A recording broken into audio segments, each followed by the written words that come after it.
Okay, so I'm going to make a guess at something. So we are at episode 6 now. So I am going to guess that Ruka is going to take up to episode 9. It's going to be all about Ruka and dealing with her and maybe Mami-chan getting tossed in every so often. And then from episode 9 to about like the end of the series, it's going to be about the other new girl. I have a feeling they're basically just introducing a new girl every 3 episodes and introducing some new conflict in there. I'm starting to see the patterns. But with that said, everybody, how's it going? Welcome back to the channel. Welcome back to another one of our weekly Rent a Girlfriend discussion videos. Today we're going to be talking all about episode 6, Girlfriend and Girlfriend. But before we get into that, quick reminder to hit that sub button if you haven't done so already. It would be super appreciated. We're trying to hit 25K before the end of the year. I think we can do it, but it's going to be close. So if you haven't done so yet, hit that sub button. Maybe even ring the bell if you're feeling especially generous. It would be super appreciated. But without further ado, we're going to go ahead and jump into it. So this video might actually be a little bit shorter than the videos have already been getting. Now, we were like sort of chipping away at the videos. They went from being like around 40 minutes to like 35, and then they were down to 30, and I want to keep them around the 30-minute mark. Like, or maybe not even the 30-minute mark. Let's say I want to keep these videos around like the 25-minute mark, like about as long as the episode. That'd be nice. However, this week, honestly, and don't take this as a bad thing, I do have some bad things to say, but overall, I really like the episode, probably because I really like Ruka. But there is some stuff that I'm going to talk about. That said, it might be shorter because I don't really have as much to say. It's sort of just like an introduction. And don't get me wrong, there is like some color stuff, but even then, the color stuff is sort of like, they're all shades of one specific color, and we'll get to it. But it is worth noting that even though I don't have as much to say about an episode, it doesn't necessarily indicate that the episode is bad. I would say that this episode's actually pretty good. It has some hiccups. It's not my favorite, but I do like the new character, and I think that it's going somewhere interesting. But yeah, just the length of a video does not indicate whether or not I thought the episode was good or not worth talking about. It's just that maybe I'll be able to sum up my thoughts a little bit quicker. And just as another quick reminder, we're not going through things scene by scene anymore for the sake of my voice. So instead, there's just 2 things that I really want to talk about this week. The first being, I really want to talk about Ruka, and the second being, I really want to talk about Kaz. But we're going to start with Ruka, because this character is, like, immediately you can tell that there is something afoot. Like, the instant you meet her, you're like, oh, she's gonna be a character. You wanna know why? Because she bumps into the main character. She, like, physically just charges into him by accident. They both fall down. There's a unbelievably, incredibly holy shit cliche of him seeing her pantsu. Oh my god, that's never happened in anime except the 1,000 billion kajillion times that's happened before. But Rent a Girlfriend has been playing a lot of cliches pretty much straight, so I'm not gonna start knocking it now. It's part of the reason why we like it. It's cliche, but it's part of its charm. So the fact that Ruka falls down, Kaz sees the pantsu, not very surprising, not very original, but at the same time, yeah, that's Rent a Girlfriend. Why would I be watching it if if a small, very bizarre part of me is like, yeah, of course you did. Of course you would do that. There's so many points in this episode where I'm like, yeah, of course you did that.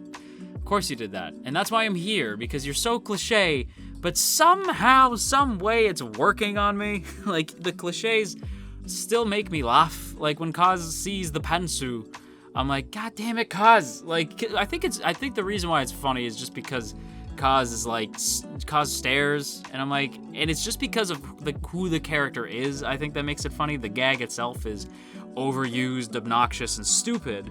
But because it's Kaz, it's like, of course you get yourself into the situation. Of course you do. God damn it, Kaz. Like, you know, it's one of those things. And yeah, Ruka responds the way she should. She doesn't get all flustered. It's like, ah, like she just like immediately is like, oh, you perv, and like hightails it out of there. And you're like, oh, okay, right reaction. Good shit. So yeah, meeting Ruka was a bit of a cliche, but even more so is the fact that this entire episode, you can pretty much tell where it's going, how it's gonna get there, and what stops it will take on the way. Like, that's how clear you can tell what's going on. The instant they show Ruka, I'm like, oh, she's a rental girlfriend. Like, obviously. Like, why else would she be here? You know what I mean? So it's like, okay, she's a rental girlfriend, of course. So I'm not against that, because at the time I'm like, yeah, I knew she would be. Like, of course she was going to be. In fact, if you remember, I said that where I thought the show was going to go was that both Mizu and Mami-chan would be over Kaz's shit, and he had to find a different rental girlfriend, and it ended up being Ruka. That's what I assumed was going to happen. The show did go a different direction. Admittedly, this one does ratchet up the drama, because, oh no, now somebody knows that Mizu's a rental girlfriend. Oh shit. Which is interesting. Don't get me wrong. That part is interesting. But the instant she shows up, and the instant you see our boy Kuri, you know immediately, what's going on. Because Kuri hasn't even been in this friggin' show. Like, yes, he's been in the show, but you know what I mean. The dude has barely had any speaking lines at all. So all of a sudden, Kuri shows up, and like, listen, yes, I love this dude. And be honest with yourself, wouldn't this have been more fun if it was Kibe? Like, don't you think it would have been more fun? I can't see Kibe getting a rental girlfriend. It just doesn't seem like something he would do. He is as desperate as Kaz and Kuri, but just not quite to the same degree. It's like them, but not quite the same way. I can't really see Kibe getting a rental girlfriend. Maybe I'll be proven wrong.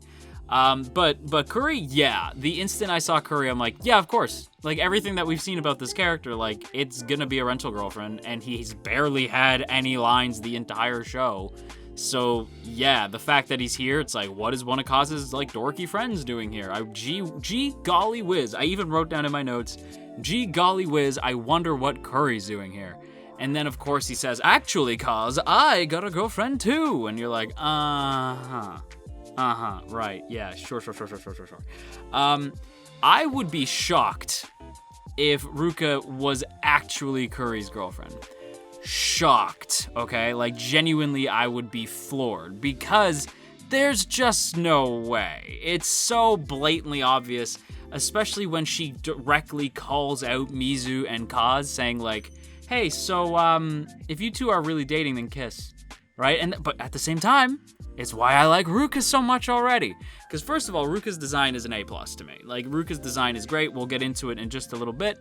But at the same time, her personality is also, like, I'm kind of living for it, because she comes off sort of, like, cute and sweet, and it's part of the reason why I think she's a rental girlfriend. So, like, one of the biggest reasons why I think she's a rental girlfriend is A, because it would help the plot. And it's just kind of obvious that's what's going to happen. But B, even if it was subtle, she acts totally differently around Kuri. Oh my god, I almost forgot the dude's name. But she acts totally different around Kuri. So it's blatantly obvious, like, okay, she's doing that because she needs she needs to get a high rating. Maybe she sees Mizu as a rival, and that's why she called her out. But that said, she is playing the game, you know? Like, she is purposely trying to get Mizu to admit that they're not actually dating. She tries to get Kaz later to admit that they're not actually dating. If Kaz and Kuri think that they're out here playing checkers, what's actually happening is that Ruka and Mizu are very clearly playing chess. Like, there is a much bigger game at play. The only difference is that Kaz is at least aware that there is a chess game being played, and Kuri just is happily thinking it's all checkers. What is this analogy? Now, that said, I do think that Ruka is already like aware that she can read Kaz like a book. Mizu's gonna give Ruka a bit more of a challenge, and if Kaz didn't run after Ruka, I know that he had to. Like, in that moment, I'm like, Kaz, you kind of have to go after her, but if she catches you, you're done. So the instant he chases after her, and she's like, yeah, I guess this pretty much seals it, eh? You're fake dating. Like, as soon as he runs it, like, he turns the corner, she's right there, and she's like, yeah, that's what I thought. And it's like, oh shit. Like, I love Ruka. The fact that she's like, yeah, I waited here. I knew you'd chase after me. You guys are fake dating, aren't you? It's like, oh shit. My best guess, like I said. And again, it's really blatantly obvious. And if I'm wrong, I will be shocked. I will eat my words. I will eat humble pie. But it seems really, really super friggin' obvious that she's a rental girlfriend herself. She's jealous that Mizu is like top dog, and she's gunning for top spot. That's why she wants to prove that they're fake dating, I guess, just to get a one-up on Mizu. That's my guess. I don't know. Maybe I'm wrong. I could be wrong. I really doubt it, but I mean, I could be wrong. And speaking of stuff that I could be wrong on, of course, we gotta talk about a little bit of character design time. We gotta talk a little bit about color, symbolism. It's that time once again, and honestly, I'm kind of surprised with Ruka's design. First of all, I thought the rock climbing gear was adorable, but even the rock climbing gear kind of fits into this. Ruka is like blue. Ruka is very, very blue, right? She's got the blue ribbon in the hair. She's got teal eyes. She's got this blue pendant. She's like everything. And then when she's wearing the rock climbing outfit, is all blue. The most prominent color in her scheme is blue. Well, it's more like it's blue and beige. She does have that beige sweater, and we've seen her wear that before, like in like the poster. Like it seems to be like her main outfit, I guess. Although, to be fair, a lot of the characters in the show don't have main outfits, so you kind of just have to go on the first outfit you see them in, and her first outfit is actually the school uniform, but like I don't count that shit. Now, when it comes to beige is like the most basic color possible, right? Like it is just like it's like vanilla, right? Like when you see beige, you're like, yeah, is beige. It's comforting, but it's just sort of there.